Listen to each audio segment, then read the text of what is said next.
આમ આદમી પાર્ટીના ધારાસભ્ય ચૈતર વસાવા કે જેના સમર્થનમાં આવે માત્ર ગુજરાત નહીં પરંતુ આખા દેશભરની અંદરથી જેટલા પણ આદિવાસી સમાજના આગેવાનો છે તે મેદાનમાં આવી રહ્યા છે। અલગ અલગ જગ્યા ઉપર આવેદનપત્ર આપવામાં આવી રહ્યા છે। ક્યાંક રાજ્યપાલ ક્યાંક રાષ્ટ્રપતિને સંબોધીને આવેદનપત્ર આપવામાં આવી રહ્યા છે। હવે આ આવેદનપત્ર ચૈતર વસાવાના સમર્થનમાં ગુજરાતની બહાર ક્યાં આપવામાં આવ્યું છે તેમની ચર્ચા કરીએ। નમસ્કાર, આપ જોઈ રહ્યા છો નિર્ભય ન્યૂઝ અને હું છું આપની સાથે રિદ્ધિ। આમ આદમી પાર્ટીના ધારાસભ્ય ચૈતર વસાવા સહિત હજુ પણ 8 જેટલા લોકો છે જેલમાં બંધ છે। પણ આ બધાની વચ્ચે જે રીતે આદિવાસી વિસ્તાર માટે અને ખાસ કરીને જળ જંગલ જમીન માટે ચૈતર વસાવા જે રીતે લડે છે, ક્યાંક કોઈકને ખૂંચી રહ્યા છે। તે જ બાબતને લઈને અનેકવાર એવા આક્ષેપ થયા છે કે ચૈતર વસાવા ગમતા નથી, એટલા માટે તેમની સામે આ બધું કરવામાં આવે છે, તેમને જેલમાં મોકલવામાં આવે છે। હવે જ્યારે 7 વર્ષની જેલની સજા એમને પડી છે ત્યારે અનેક આક્ષેપો છે ભારતીય જનતા પાર્ટી ઉપર થઈ રહ્યા છે। પરંતુ ખાસ વાત જ્યારે કે આદિવાસી વિસ્તારના લોકો પોતાની જળ જંગલ જમીન બચાવવા માટે લડતા હોય છે,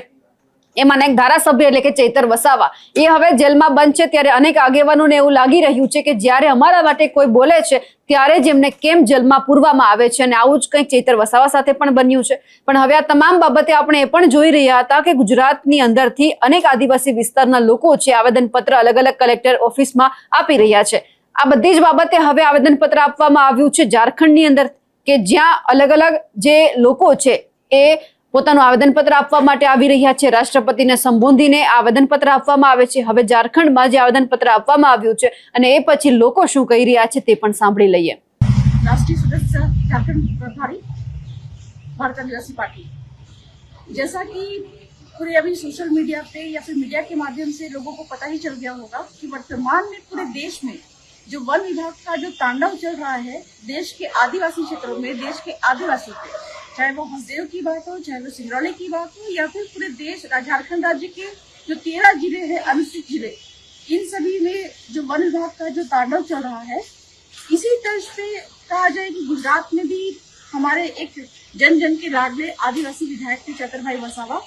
उन पे वन विभाग की तरफ से फर्जी केस लगाया गया क्योंकि वो आदिवासियों की जमीन जो कि कथित वन विभाग के जमीन के अंडर में आ रही थी, वहाँ पे वन विभाग ने खड़ी फसल जो आदिवासियों की थी उसको नुकसान पहुंचाने का काम किया था।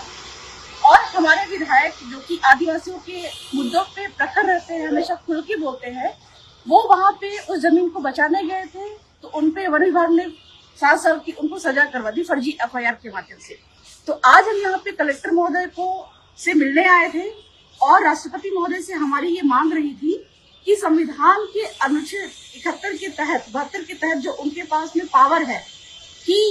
वो चाहे तो जो फर्जी सजा है उसको माफ कर सकते हैं, तो उस आधार पे हम राष्ट्रपति महोदय से ये मांग कर रहे हैं कि MLA चैतर भाई वसावा पे जो वन विभाग ने फर्जी जो केस लगा कर उनको सजा दिलवाई है उसको निरस्त किया जाए। साथ ही साथ में उनके साथ में जो 9 लोग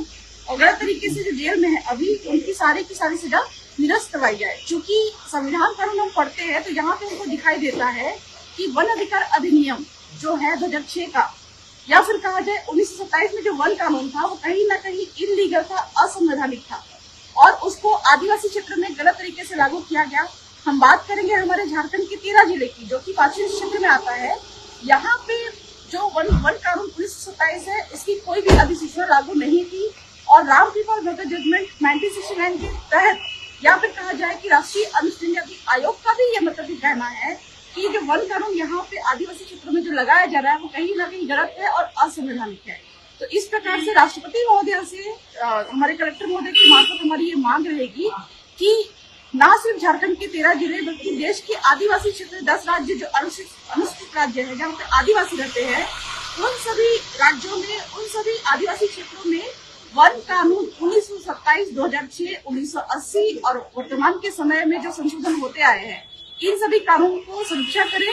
पूरे देश के राज्यपालों की वो मीटिंग बुलाए तत्काल में और यहाँ पर जितने भी आदिवासी क्षेत्र हैं पूरे देश भर में, इन सभी क्षेत्रों से राज्यपालों के माध्यम से जो है समीक्षा बुला के देश में वन कानून को खत्म करें और जंगल का जो मतलब कि जो उनका अधिकार है आदिवासियों को, वो उनको वापस किया जाए और वन विभाग को यहाँ से हटाया जाए। तो आज उपायुक्त महोदय जो उनको हमने ज्ञापन दिया है और आशा और उम्मीद है कि हमारी बातें सरकार तक पहुंचेगी, जो गुजरात सरकार या फिर कहा जाए कि देश भर की हर सरकारें जो कि आदिवासियों को उनके जंगल से बेदखल कर रही है, उनकी जमीन के अंदर से जो खनिज निकाल रही है बहुमूल्य, उन पे आदिवासियों का आज नहीं तो कल अधिकार होगा। अगर फिर भी सरकारें हमारी बात नहीं सुनती है तो फिर हम न्यायालय के माध्यम से पूरे देश में जो आदिवासी का कानून है, वन अधिकार कानून, इसको हम शून्य करवाएंगे, इसको खत्म करवाएंगे, जंगलों पे आदिवासी का एकमात्र राज करवाएंगे।